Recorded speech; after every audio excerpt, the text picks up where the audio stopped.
Teman-teman, jadi sekarang ini saya sedang suka banget ya sama karya-karya sastra. Dan salah seorang sastrawan yang cukup menarik untuk saya baca karya-karyanya adalah Kunto Wijoyo. Ini adalah kumpulan cerpen Kompas yang berjudul Pelajaran Pertama bagi Calon Politisi. Itu nama buku kumpulannya. Di dalamnya banyak sekali cerita-cerita pendek karya Kunto Wijoyo. Salah satu cerpen Kunto Wijoyo dalam buku ini yang bikin saya penasaran untuk membacanya adalah cerpen yang berjudul Pistol Perdamaian yang ada pada halaman 17. Oke, kita cari halaman 17. Pistol Perdamaian. Ayah memberitahu bahwa sudah sampai waktunya membuka-buka peti kakek untuk membagi warisan. Ada satu peti penuh berisi senjata, seperti keris, cudrik, ujung tombak, dan sebagainya. Saya segera menyiapkan tempat. Maksud saya, senjata-senjata itu dapat sebagai hiasan jika ditaruh dengan baik di tembok. Tapi istri saya keberatan untuk menaruh senjata di kamar tidur, kamar tamu, kamar makan, dan ruang keluarga. Di kamar tidur, katanya ia takut kalau saya tiba-tiba bangun dan membawa senjata itu. Tentu saja ia enggan menyebutkan bahwa saya tiba-tiba terbangun dan membabat istri. Di kamar tamu, katanya tidak baik orang tahu kalau kami menyimpan senjata. Di kamar makan, katanya tidak enak makan sambil membayangkan peperangan. Di ruang keluarga, katanya tidak baik untuk pendidikan anak-anak, karena anak-anak tidak boleh tumbuh dengan budaya kekerasan. Alasan saya bahwa di TV juga banyak ditayangkan budaya kekerasan ditolak oleh istri saya karena senjata-senjata itu terlalu konkret. Dengan kata lain, istri saya takut senjata. Alasan bahwa saya sudah cukup umur untuk memiliki senjata karena saya sudah dituakan oleh masyarakat dan diangkat jadi ketua RW. Juga ditolaknya dengan dalih saya tidak boleh berubah sebab senjata tajam tidak termasuk dalam perjanjian perkawinan. Akhirnya disepakati saya akan menaruh senjata-senjata warisan kakek di kamar perpustakaan lantai atas. Saya akan menyimpannya di salah satu rak buku. Ada dua keuntungan.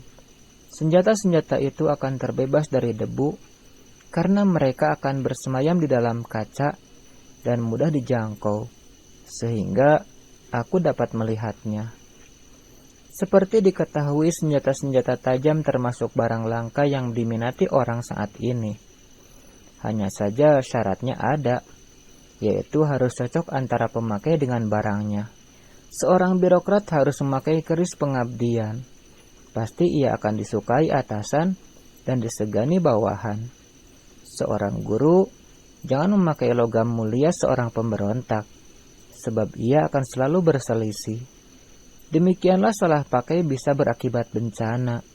Kalau tidak bagi pemakainya, ya bagi orang-orang sekitarnya. Untuk mengetahui cocok tidaknya senjata harus ditayuh, artinya kita harus tidur dengan senjata itu. Nanti akan dapat impian. Misalnya, seakan-akan di sananya kita didatangi orang yang minta ikut kita. Kalau yang datang itu anjing atau harimau, itu tandanya senjata itu akan membuat kita suka cakar-cakaran atau suka berkelahi persis seperti watak yang datang dalam impian. Jangan sampai lupa menayuh, sebab kelalaian itu dapat berakibat tidak cocoknya senjata. Saya hanya pamit pada istri kalau akan menginap di desa, dan tidak mungkin istri ikut, karena paginya ia harus bekerja. Tentu saja saya tidak menceritakan pada istri bahwa saya akan menayuh. Dapat diduga istri saya akan melarang saya dengan alasan itu tahayul yang pasti tidak benar, syirik yang tak diampuni dosanya, atau hanya akan mengundang jin saja. Saya juga tidak percaya hal-hal yang gaib. tapi saya melakukannya sebagai adat. Jadilah saya tidur dengan sebilah keris, sebuah ujung tombak, dan sebuah pistol. Saya terima pistol itu karena saudara yang lain menolak. Kata mereka, untuk apa barang pabrik yang tak berguna itu? Mainan anak mereka malah lebih seram. Macam-macam cerita saudara-saudara saya.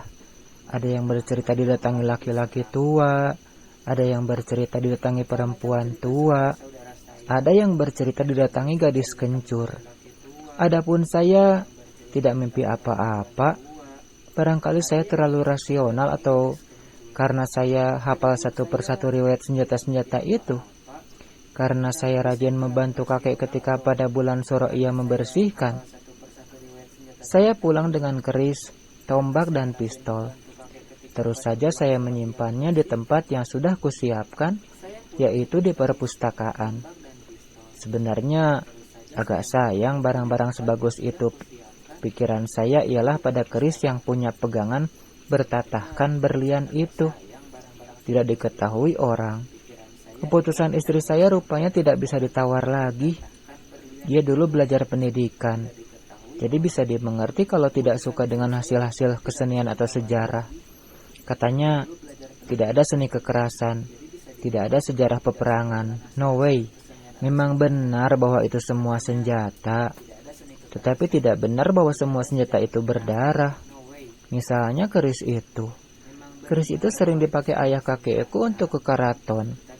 Pada suatu hari entah apa sebabnya, keris itu sudah bertengger di puncak pohon kelapa yang dekat dengan pendapa.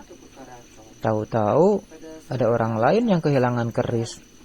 Rupanya keris ayah kakek saya sedang berpacaran dengan sesama keris di puncak pohon kelapa. Begitu hebatnya kesaktian keris itu. Tetapi istri saya berpendapat lain. Katanya itu menunjukkan bahwa raja itu berkuasa. Baru senjata eyang buyut saja sudah sakti, apalagi milik raja. Keris itu bernama Kiai Samudra. Kabarnya dapat mendatangkan hujan. Adapun ujung tombak itu terbungkus dalam kain putih yang setiap tahun selalu diganti. Dulu, di tombak itu juga ada rambutnya di pangkal ujungnya. Tapi rambut itu sudah tidak ada lagi. Ini baru kisah tentang kekerasan. Entah zaman siapa.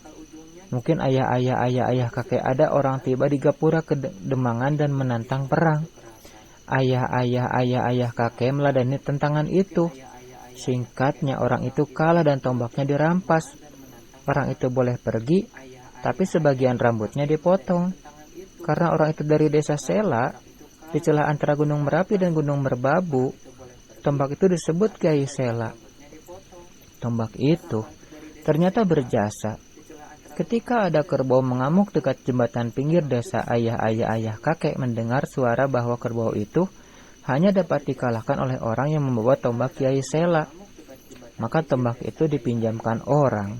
Kerbau yang kulitnya kebal dari pukulan dan senjata tajam itu tidak tahan pukulan Kiai Sela. Tapi ada saja cara istri saya untuk merendahkan tombak itu. Katanya, itu sisa-sisa budaya agraris. Lanjutnya, dalam budaya agraris, kerbau melambangkan orang kuat karena kulitnya tebal dan orang jahat atau pemberontak karena warnanya hitam. Ternyata ia tahu banyak. Ketika saya tanyakan dari mana ia tahu, jawabnya, ya tahu begitu saja. Sekarang riwayat pistol itu. Adapun pistol itu datang sendiri. Waktu itu zaman Jepang. Kakek sedang duduk di kantor kelurahan. Tiba-tiba ada orang ribut-ribut. Ada orang sedang membuang sebuah barang. Orang banyak sedang bergantian membuang sebuah pistol. Kakek mendekat dan kata orang, Bapak Lurah menjadi saksi, ini bukan pistol saya. Waktu zaman itu orang dilarang punya senjata tajam, apalagi sebuah pistol. Barang itu hanya dimiliki tentara, kalau tidak akan dituduh sebagai pemberontak. Kakek segera memungut benda itu dan menyimpannya. Melaporkan pada pemerintah, ya berarti cari gara-gara. Demikianlah selama revolusi kakek selalu membawanya, tanpa harus mengurus isinya. Tidak seorang pun tahu kalau pistol itu kosong. Pada tahun 1965, pistol itu selalu dibawa kakek meronda dan ternyata desa kami aman. Tidak ada yang terbunuh, tidak ada pembunuhan. Dengan bangga, kakek menyebutnya pistol perdamaian. Tetapi rupanya istri saya takut. Memang ada peraturan bahwa memiliki senjata api harus dengan izin khusus. Istri saya mengatakan, bukan peraturan itu yang membuatnya takut, tapi suara. Suara. Menurut istri saya, ada suara gaduh di perpustakaan pada malam hari. Menurut dia itu pasti ulah keris dan tombak yang berkelahi dengan pistol. Saya mengira ada tikus di perpustakaan, tapi tidak. Kata istri saya, suara itu berulang kali, hampir tiap malam. Begitu konkret, tidak mungkin itu hanya ilusi. Saya memang sering menuduhnya berpikir dengan perasaannya, tidak dengan nalar. Tapi subjektif atau tidak, kalau taruhannya adalah ketentraman rumah tangga, saya akan mengalah. Keris dan tombak itu budaya agraris, sedangkan pistol itu budaya industrial. Dengan keris dan tombak orang mesti kenal dengan terbunuh, sedangkan dengan pistol orang dapat membunuh dari kejauhan. Tapi dalam darah kita mengalir dua jenis budaya. Ini menurut orang sekolahan. Mana ada keris masuk sekolah, mana ada tombak belajar matematika. Istri saya begitu yakin tentang ketidaksesuaian antara keris dan tombak di satu pihak dengan pistol di pihak lain. Diputuskan bahwa salah satu harus dibuang. Dengan cepat saya memilih keris dan tombak karena tidak ada pabrik yang membuat barang-barang itu lagi. Sedangkan pistol, selain masih dibuat juga banyak yang lebih canggih. Walhasil, saya bertugas membuang pistol itu. Sebenarnya sayang juga, apalagi warisan itu amanat. Tapi apa boleh buat, malam hari saya bungkus pistol itu dan saya buang di bak sampah. Saya kira tugas saya selesai dan rumah kami terhindar dari suara-suara. Tapi tidak. Pagi-pagi, datang Pak RT dan 2 orang tukang dorong sampah. 2 orang itu bersumpah-sumpah tidak memiliki barang terlarang. Ternyata, bungkusan pistol saya ditemukan 2 tukang sampah itu. Pistol itu diserahkan pada saya untuk diproses sebagai prosedur yang berlaku. Setelah mereka pergi, saya tunjukkan pistol itu pada istri. Katanya saya membuangnya kurang jauh. Setelah sungguh-sungguh berusaha, baru boleh bilang itu sudah takdir. Saya disuruhnya lagi membuang. Kali ini lebih jauh lagi. Maka kembali saya harus mencium pistol itu dan mengucapkan good luck di luar perumnas pada malam hari. Untuk beberapa hari kami terhindar dari pistol itu. Untuk beberapa hari, dalam rapat kelurahan, setelah soal KTP dan PBB selesai dibicarakan, Pak Lurah membuka kertas koran dan berkata tanpa interupsi, sebaiknya barang ini saya serahkan pada teman kita yang ahli sejarah. Dia memberikan bungkusan itu pada saya. Isinya sebuah pistol. Masya Allah. Jadi, pistol yang saya buang ke kelurahan juga jatuhnya. Saya tunjukkan pistol itu pada istri saya dengan ucapan bahwa barangkali sudah takdir menyimpan pistol itu. Anehnya, suara-suara di perpustakaan itu menghilang.